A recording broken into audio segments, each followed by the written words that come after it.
Il-Gvern qed iħares li jixpruna metodi innovattivi fil-qasam tal-ippjanar u l-bini. Sostna dan il-Ministru Ian Borch waqt it-tielet edizzjoni tal-Malta Architectural and Spatial Planning Conference. Din il-konferenza mtella mill-Awtorità tal-Ippjanar kull sena tlaqqa mijiet ta' periti taħt saqaf wieħed bit-tema ta' din is-sena tkun dik li jinstabu metodi innovattivi fil-qasam tal-ippjanar u l-bini li jiżguraw ambjent aħjar u iżjed sostenibbli. Il-Ministru saħaq li pajjiżna diġà qed iħaddan l-innovazzjoni f'ħafna oqsma permezz tal-blockchain u l-IoT fost l-oħrajn, u għaldaqstant dan irid ikun irreplikat fil-qasam tal-ippjanar. Dan għax l-innovazzjoni mhux biss ittejjeb il-kwalità tal-ħajja, iżda tipproteġi l-patrimonju li bih umani pajjiżna.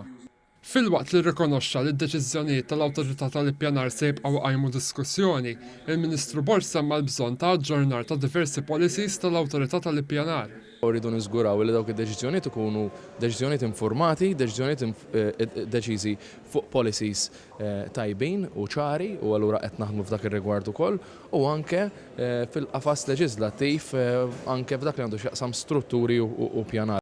Semma wkoll ir-riforma li bdiet issir fil-qasam tal-bini permezz tal-Aġenzija l-ġdida tal-Bini u l-Kostruzzjoni li l-ewwel pass fit-tnedija ta' awtorità kompetenti u importanti li tiġbor il-liġijiet kollha tal-qasam tal-kostruzzjoni.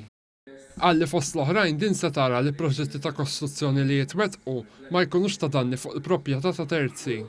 Hekk kif iċ-ċokon ta' pajjiżna joħloq sfidi pjuttost uniċi għall-ippjanar u l-bini f'pajjiżna, il-Ministru stieden anke lil periti biex ikunu kreattivi fid-diżinji tagħhom, dan billi jiġi massimizzat il-potenzjal ta' kull sit. Nimmassimizzaw elementi naturali bħad dawl illi mhux dejjem huwa possibbli anke minħabba drittijiet li wieħed ikun akkwista fil-viċinanzi, imma fl-istess ħin jiena nemmen illi aktar ma jmur aktar ser insibu anke soluzzjonijiet innovattivi permezz anke ta' għodod ġodda sabiex dan ikun jista' jkompli tejjeb il-kwalità tal-ħajja.